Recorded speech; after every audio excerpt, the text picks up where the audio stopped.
ସମସ୍ତଙ୍କୁ ଶୁଭ ସକାଳ। ଆଜି ସକାଳଟା ସତରେ ବହୁତ ସ୍ପେଶାଲ ଥିଲା ଆମମାନଙ୍କ ପାଇଁ। ମୋ ସାଙ୍ଗମାନଙ୍କ ସହ ମିଶି ଏକ ସୁନ୍ଦର ସାଇକେଲ ରାଇଡରେ ବାହାରି ପଡ଼ିଥିଲି। ସକାଳର ସେଇ ଥଣ୍ଡା ପବନ ଆଉ ସାଇକ୍ଲିଂର ମଜା ଆମକୁ ସେଇ ପୁରୁଣା ପିଲାଦିନର ସ୍ମୃତିକୁ ଫେରାଇ ନେଇଥିଲା। ତ ଏହି ବାହାନାରେ ସମସ୍ତଙ୍କୁ ଏତିକି କହିବି, ଷ୍ଟେ ଫିଟ୍, ଷ୍ଟେ ହେଲ୍ଦି।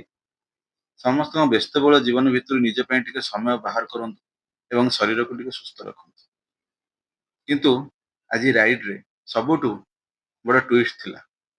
ଆଉ ସବୁଠୁ ବଡ଼ ମଜାର କଥା ଥିଲା ବାଟରେ ଗଛରୁ ଆମ୍ବ ଚୋରି କରି ଖାଇବାର ସେ ଅସଲି ମଜା। ଡର ବି ଥିଲା ମନରେ କାଳେ ମାଲିକ ଆମକୁ ଦେଖିଦବ କି ସେ ଗଛର।